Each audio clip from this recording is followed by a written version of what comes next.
이 장의 제목은 상관분석과 회귀분석입니다. 그 중에서 앞부분 상관분석을 먼저 공부해 보겠습니다. 그런데 우선 상관분석과 회귀분석의 둘의 차이점과 공통점을 먼저 파악해 보도록 합니다. 그 전에는 확률 변수 하나가 있었어요. x가 있었습니다. 그럼 x의 관심사항은 기대값과 분산이죠. 예를 들면 x가 내일의 코스피 지수라고 해볼게요. 그럼 관심사항은 내일의 코스피 지수가 얼마나 될까? 그 기대값, 그리고 기대값을 예측했을 때 얼마나 잘 맞을까? 불확실성의 크기가 베리언스입니다. 상관분석과 회귀분석은 이제 확률 변수가 하나가 아니라 두 개가 있어요. x와 y가 있습니다. 확률 변수가 두 개가 있다는 것은 여기서 공부하는 대상이 무엇일까요? 기대값과 분산은 이미 앞에서 했죠. 그래서 여기 기대값과 분산 물론 공부할 수도 있겠죠. y의 기대값과 분산. 그러나 이거는 이미 앞에서 했기 때문에 별 의미가 없습니다. 이제 확률 변수가 두 개가 있으니까 여기서 관심사항은요, x와 y의 관계입니다. 예를 들어 보겠습니다. 밥상에 이렇게 여러 명의 직원들이 모여서 밥을 먹고 있습니다. 점심시간에요. 그래서 어떤 특정인에 대해서 얘기를 하고 있어요. X라고 할게요. 그러면 그 특정인의 스펙들, 특정인의 성격, 업무 능력 등등, 즉 통계학적으로 말하면 기대값과 분산이죠. 그런 거를 얘기하겠죠. 그런데 한 사람이 아니라 두 사람이라고 할게요. X라는 부장님과 Y라는 부장님에 대해서 얘기를 하고 있어요. 그럼 뭘 얘기할까요? 둘의 관계, 둘의 비교 등을 얘기하겠죠. 마찬가지로 확률 변수 두 개가 있을 때는 관계를 말하면 됩니다. 상관분석과 회귀분석은 모두 다 확률 변수가 두 개 있는 경우를 말합니다. 근데 상관분석은 관계를 나타내는데 관계의 정도가 어느 정도인지, 관계의 유무, 관계가 있는지 없는지를 나타내는 것이 상관분석이고, 회귀분석은 그 관계를 식으로 표현하는 것이 회귀분석입니다. 그 둘의 차이점을 정리하면 이래요. x와의 관계, 유무, 관계의 정도. 회귀분석은요, 관계를 식으로 표현하는 게, 그게 큰 차이점이 있습니다. 이제 상관분석을 공부하겠습니다. x와의 관계를 나타내는 방법은 상관계수를 이용하면 됩니다. 그래서 먼저 상관계수에 대해서 공부를 할 것인데, 상관계수를 표현하는 방법이 모집단과 표본에 따라 다릅니다. 그거에 대해서 우선 공부하도록 하겠습니다. 큰 원은 모집단이고요. 작은 원은 표본입니다. 모집단에서 상관계수는 row라고 표현합니다.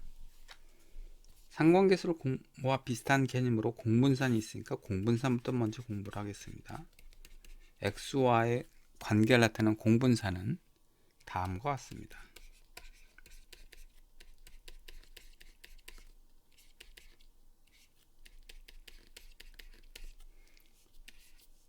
공분산인데, 분산이라는 글자가 들어갔잖아요. 그것은 우리가 이렇게 이해하면 되겠습니다. 공분산 x, y 대신에 y 대신에 x를 넣어 볼게요. 그러면 이 자리에 x가 들어가겠죠. 따라서 이렇게 변형이 됩니다. 즉 분산이 됩니다. 분산이라는 것은 아주 특별한 공분산입니다. 같은 확률 변수, 즉 xx끼리의 공분산이 분산이에요. 그래서 공분산이 좀 더 큰 개념이고, 이게 훨씬 큰 개념이고, 그 중에 특수한 경우가 분산입니다. 그래서 이름에 왜 분산이라는 말이 들어갔는지 우리가 이해할 수 있습니다. 왜 분산하고 관계가 있으니까 이렇게. 자, 이거를 row라고 있습니다. 이건 상관계수이고, 이 밑에 x, y를 쓰셔도 되고 안 쓰셔도 되고요. 상관계수는 이렇게 됩니다. 분자는 공분산, 분만은 x의 표준표 표준편차 곱하기 y의 표준편차가 됩니다. 공분사는 특징이 마이너스 무한대부터 플러스 무한대까지, 즉 상한과 하한이 없는 반면에 상관계수는 제일 적은 게 마이너스 1, 제일 큰 게 플러스 1입니다. 즉 상한과 하한이 있습니다. 이거에 대해선 제4장 토픽 6을 보시기 바랍니다. 이제 표본의 표현 방법을 보겠습니다. 공분사는 이렇게 쓰는 책들도 많이 있고요. 그냥 공분산이라고, 즉 이렇게 쓰면 공분산이 모집단의 공분산과 표본의 공분산이 구별이 안 되지만 이렇게 쓰는 책도 많이 있고요. 혹은 이렇게 쓰기도 합니다. 그러면 이거에 따르면 모집단의 공분산은 시그마 xy를 표시하면 되겠습니다. 이건 이렇게 됩니다.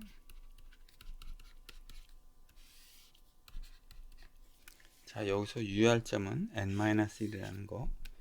왜냐하면 표본의 분산을 계산할 때 분모가 n-1이지 않습니까? 그거랑 연결됩니다. 그 다음에 상관계수를 보겠습니다. 상관계수는 모집단에서는 로라는 걸 썼죠. 표본에서는 이런 걸 씁니다. 이건 r이 아니고 겜마입니다. 이 겜마는 이렇게 됩니다. 위에서 보니까 모집단의 경우에 분자가 이렇게 되죠. 그럼 분자가 모집단의 공분산 대신에 표본의 공분산이 오면 되겠고, 그 다음에 분모를 보겠습니다. 분모는 표준편차의 곱이죠. 그럼 여기서도 마찬가지로 표준편차의 곱인데 다만 표본의 표준편차의 곱이라고 하면 되겠죠. 따라서 이렇게 표시하면 되겠습니다. 명확하게 표시하면 이렇습니다. 예제를 한번 풀어보겠습니다. 요것입니다. 돼지 우려에서 3마리의 돼지를 임의로 뽑아 하는 거니까 이제 이 얘기는 표본이를 말하고 있습니다. 키와 몸무게를 조사한 결과 다음과 같다. 키와 몸무게의 공분산과 상관계를 구하시오 라고 되어 있죠.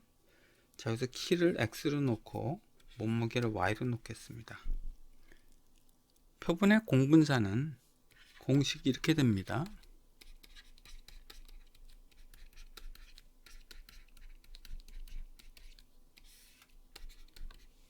그리고요, 상관계수는 표본의 공분산 나누기 표준편차의 곱입니다. 자, 이걸 이용해서 풀어보겠습니다. 쭉 표를 연장하겠습니다. 그럼 x 빼기 x바, y 빼기 y바, 분모해 보면 이렇게 생겼으니까 이걸 계산할게요. xi 빼기 x바 곱하기 yi 빼기 y바를 계산하면 되겠습니다. 근데 여기서 x바는 40, 50, 60의 평균이니까 50이고, y의 평균, y바는 20, 30, 10의 평균이니까 20입니다. 따라서 여기는 50, 여기는 20이 됩니다. 그럼 i, 즉 x1이요. 관찰점 1이니까 x1 빼기 x바는 40 빼기 50이고요. x2, 2란 게 관찰점 두 번째 관찰점이란 얘기죠. 값은 50이니까 50 빼기 50, 60 빼기 50이 됩니다. 그 다음에 yi 빼기 y바는 20 빼기 20, 30 빼기 20, 10 빼기 20이란 마이너스 10이 돼서 이렇게 되고요. 그걸 곱한 부분이요. 이 곱한 것은 0이 있으니까 0, 이거 0, 그 다음에 여기가 마이너스 100이 됩니다. 따라서 공분사는 이렇게 돼요. 마이너스 100, 이걸 다 합친 것이 마이너스 100이다. 여기 100이, 마이너스 100이 왔고요. 분모는 n-1이니까 3 빼기 1이 됩니다. 따라서 마이너스 50이 됩니다. 자, 이제 상관계수를 구해보겠습니다. 상관계수를 구하려고 그러면 분자는 마이너스 50 제대로 나왔는데, 이제 요거에 sx 표준편차와 이거의 표준편차를 구해야 됩니다. 자, sx는요 분산부터 구해볼게요. n-1이니까 3 빼기 1이고 40 빼기 50의 제곱 더하기 50 빼기 50의 제곱 더하기 60 빼기 50의 제곱이라 100이 나옵니다. 마찬가지로 구하면 sy 제곱이 100이 나옵니다. 따라서 표준편차는 스퀘어루트 100, 이거의 표준편차는 즉 sy는요 스퀘어루트 100이라 상관계수는 마이너스 0.5가 나옵니다. 이렇게 계산하면 되겠습니다. 관찰점이 3점이기 때문에 마이너스 0.5가 나왔다고 해서 그 의미를 찾기는 어렵습니다. 왜냐하면 관찰점이 이렇게 3점이거든요. 그러면 마이너스 0.5면 x와 y가 반대 방향으로 움직이구나 이런 걸 파악하기는 어렵습니다. 이 예제는 상관계수의 값을 보고 그 의미를 찾는 것이 아니라 계산을 이렇게 한다는 그 과정만 보여주기 위한 것입니다. 엑셀에서 공분산과 상관계수를 구해보겠습니다. 여기 이렇게 숫자를 입력했습니다. 이 자리에다 공분산을 구해볼게요. 이퀄 하고 함수를 넣었는데 함수는 covariance입니다. 근데 이때 .p가 있고 .s가 있습니다. p는 population 모집단의 공분산을 구하는 거고요. .s는 샘플의 즉 표본의 공분산을 구하는데 저희는 샘플의 공분산을 구해야 되겠죠. 자, 그 다음에 여기 40, 50, 60을 이렇게 마우스로 드래그 한 다음에 컴마 치고 그다음에 y 값 마우스로 드래그 하고 괄호를 치면 공분산이 나옵니다. 자, 이제 상관계수를 구해 보도록 하겠습니다. 이 자리에 상관계는 correlation이니까 함수는 correl이고 correlation은 .p와 .s가 없습니다. 왜냐하면 공분산과 달리 상관계수는 모집단의 상관계수나 표본의 상관계수는 계산하면 결국 동일해집니다. 왜냐하면 분자 분모에 각각 있는 n-1이 서로 상쇄되기 때문에 그렇습니다. 자, 여기에 마우스를 드래그를 하고 x값 넣고요, 컴마 그 다음에 드래그 하고 y값 넣고 엔터를 치면 마이너스 0.5가 나옵니다. 이게 상관계수의 값입니다. 상관분석은 크게 두 파트가 있습니다. 하나는 상관계수를 계산하는 거예요. 겜마나 로를 계산해서 XY 관계가 있구나 혹은 있다면 어느 정도 있는가를 보면 됩니다. 플러스 마이너스 1에 가까우면 선형관계가 매우 높구나 라고 말할 수 있고 0에 가까우면 선형관계는 거의 없구나 라고 말하면 되겠습니다.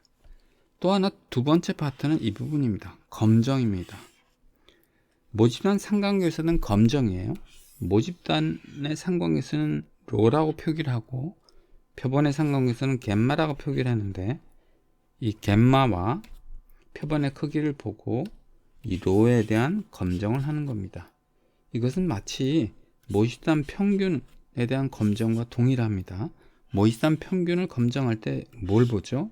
표본 평균을 보고 그 다음에 표본의 크기를 이용해서 뮤에 대한 검정을 하듯이 상관계수에 대한 검정도 마찬가지로 표본의 상관계수와 표본의 크기를 보고 모집단 상관계수에 대한 검정을 하면 됩니다.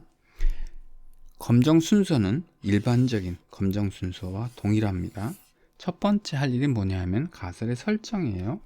가설의 설정인데 가장 많이 하는 검정은 이겁니다. 모집단에 상관관계가 없다. 상관관계 없다는 얘기예요. 즉 선형관계 없다라는 거고 대립가설은 그거의 여집합인 아니야. 모집단에 x와 간의 상관관계 있다 입니다. 두 번째는 이제 검정 통계량의 선정인데요. 검정 통계량이 좀 복잡하게 생겼습니다. 분자는 갬마고요. 즉 표본의 상관계수요. 분모가 이렇게 생겼어요. 그래서 갬마가 여기도 있지만 여기도 들어가 있습니다. 이것은 T분포를 따르고요. 자유도는 여기 n-1랑 n-2입니다. 즉 요게 자유도예요. 세 번째 스텝은 유의수의 결정일 텐데 문제에서 나온 건 주어질 거고요. 검정 규칙을 이제 보겠습니다. 검정 규칙은 이것이 양측 검정입니다. 따라서 t 값이 이렇게 t의 분포가 이렇게 있을 때 양측 검정이라 크리티컬 밸류가 양쪽에 이렇게 있고 이쪽의 면적은 유의순위 알파라고 하면 두 군데가 있으니까 각각 2분의 알파씩이 됩니다.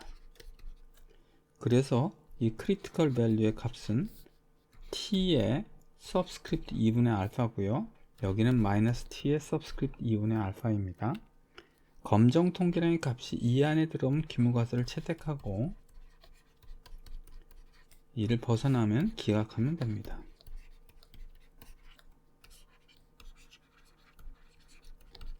이것이 검정 규칙입니다. 이제 스텝 5는 이 값 계산이고요. 스텝 6는 이 계산한 이 값과 이 빨간 선 값을 비교해서 기무가설을 채택할지 기각할지를 결정하면 됩니다. 이 예제를 풀어보겠습니다. 우리나라 주식시장의 코스피 지수 상승률과 미국의 S&P 5 지수 상승률 간의 관계를 알아보기 위해 이거를 X라고 하고요. 이걸 Y라고 하겠습니다. 20개월간의 월간 자료를 분석한 결과 상관계수가 0.25로 나타났다. 자, 표본의 크기는 20이고 0.25로 나타났다고 했는데 이것이 갬마입니다. 즉 표본의 크기를 20으로 하고 이거의 상관계수를 계산했더니 0.25가 나왔어요. 국제적인 동조화 현상으로 두 지수 상승률 간의 상관계가 있다는 주장에 대해 유의수는 5%에서 검정하시오. 해서 알파는 5%로 되어 있습니다. 동조화 현상이라는 것은 이런 거죠. 미국의 주가가 올라가면 한국 주가도 올라가고 미국 주가가 내려가면 한국 주가도 내려간다. 즉 상관관계가 있다는 얘기고요. 그것도 상관관계가 마이너스가 아니고 플러스라는 얘기입니다. 자, 이제 검정을 해보겠습니다. 이 자료를 보고 우리는 로에 대한 모집단의 상관관계가 있나 없나를 검정하는 것입니다. 첫 번째, 가설의 설정이죠. 가설의 설정은 모집단의 상관관계가 없다가 기무가설이고 대리가설은 그거의 여집합인 상관관계 있다 입니다. 두 번째, 검정 통계량의 선정인데 검정 통계는 이렇게 생겼습니다.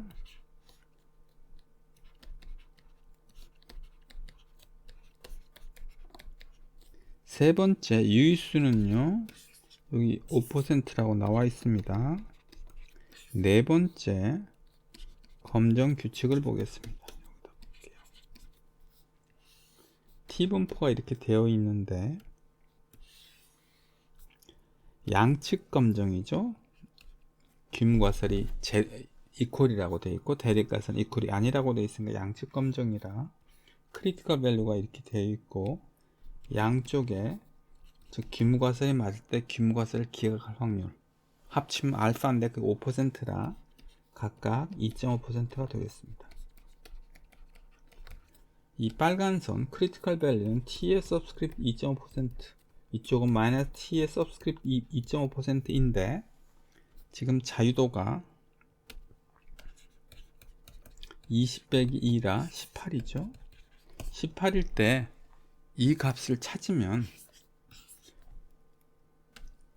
표를 찾으면 나옵니다. 이 값이 이것은 플러스 2.101이고 여기는 마이너스 2.101입니다. 따라서 이렇게 말할 수 있어요.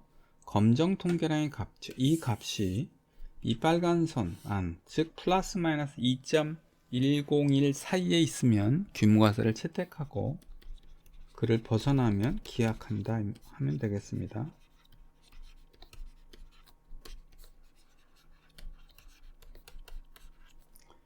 이것이 검정 규칙입니다. 자, 스텝 5 검정 통계라인 계산을 해볼게요. 즉 이거 계산하는 겁니다.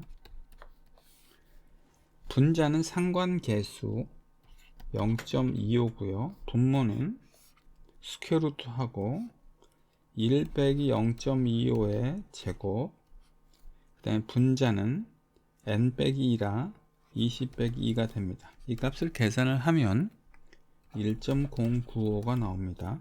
스텝 6 1.095는 이 빨간 선 안에 있네요. 따라서 규모가선 채택합니다. 무슨 뜻이죠? 동조 완성 없어? 상관계 없는 것 같아 입니다. 그럼 이렇게 질문할 수 있어. 아니 표본의 상관계수가 0.25나 되는데 왜 상관계가 없어요? 라고 말할 수 있는데 이 0.25는 물론 0과는 다르죠. 0과는 다르지만 아직 0과 다르다는 충분한 증거가 없다는 뜻이에요. 그 결정적인 이유는 표본이 충분히 크지 않아서 그렇습니다.